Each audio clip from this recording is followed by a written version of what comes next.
Hello families, నా lunch beans కర్రీతో complete అయింది. దీనికి కావాల్సింది ఫస్ట్ 1/2 కిలో బీన్స్ ఫ్రెష్ది తీసుకొని సన్నగా తరిగి పక్కకు పెట్టుకున్న తర్వాత ఉల్లిపాయ, టమాటో, పచ్చిమిర్చి, కరివేపాకు అన్నీ శుభ్రంగా కడిగి సన్నగా కట్ చేసుకొని పక్కకు పెట్టుకోవాలి. తర్వాత స్టవ్ వెలిగించి తగినంత వాటర్ వేసిన తర్వాత కొంచెం ఉప్పు వేసి బీన్స్ కూడా వేసి ఒక 6-7 మినిట్స్ కుక్ చేసుకోవాలి. కుక్ చేసిన తర్వాత ఒక కంటైనర్ తీసుకొని కంటైనర్ హెల్ప్ తోటి బీన్స్లో ఉన్న వాటర్ని వడకట్టుకొని పక్కకు పెట్టుకోవాలి. బీన్స్ని పక్కకు పెట్టిన తర్వాత మళ్ళీ స్టవ్ వెలిగించి ఒక ఆయిల్ వేసి ఆయిల్ కొంచెం వేడెక్కిన తర్వాత ఉల్లిపాయ, పచ్చిమిర్చి, పోపు దినుసులు అంతా వేసి గోల్డెన్ బ్రౌన్ వచ్చే వరకు ఆనియన్ని, పచ్చిమిర్చిని వేపుకోవాలి. తర్వాత టమాటో వేసి టమాటా పీసులు కూడా సన్నగా కట్ చేసి పెట్టుకున్నాం కదా మనం.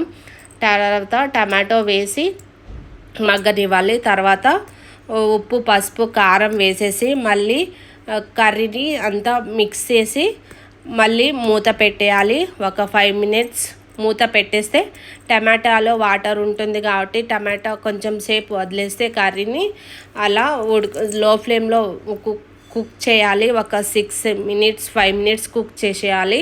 కుక్ చేసిన తర్వాత టమాటా కూడా చక్కగా మగ్గిపోయి మెత్తగా మ్యాష్ అవుతుంది. కర్రీలో మ్యాష్ అయిన తర్వాత టమాటాను కూడా తర్వాత బీన్స్ మనం వడగట్టుకొని పక్కకు పెట్టుకున్నాం కదా, ఆ బీన్స్ని ఈ కూరలో వేసేసి మళ్ళీ కర్రీ అటు ఇటు తిప్పాలి. తిప్పిన తర్వాత ఈ కర్రీ కూడా హెల్తీగా, టేస్టీగా, ఎమ్మీగా కూడా ఉంటుంది. ఎవరైనా ఈ కర్రీ తినకపోతే మీరు ఇలా ట్రై చేసి వండి మీ ఫ్యామిలీతో ఎంజాయ్ చేయండి. ఒక్కొక్కసారి పిల్లలు ఒక్కొక్క కర్రీస్ ఇష్టపడరు. మీరు హెల్తీగా చేసి పెడితే పిల్లలు చకచక తినేస్తారు. మా పిల్లలు కూడా అంతే అండి, హెల్తీగా ఉంటారు. నేను హెల్తీగా ఈరోజు ప్రతి ఒక్క వెజిటేబుల్స్ హెల్తీగా తీసుకొచ్చి హెల్తీగా వండి పెడుతుంటాను. మీరు ఈ కర్రీ ఎలా వచ్చిందో నా వీడియోస్ చూస్తున్న వాళ్ళు ఫ్యామిలీస్ అయినా, ఫ్రెండ్స్ అయినా, పబ్లిక్ ఫ్రెండ్స్ అయినా ఎవరైనా సరే లైక్ చేయండి, కామెంట్లు చేయండి. ఇంకొక రెసిపీతో నేను మీ ముందుంటాను. ఈ కర్రీ ఎలా వచ్చిందో టేస్టీగా కూడా ఉంటుంది. నేను టేస్టీగా, హెల్తీగా చేశానండి.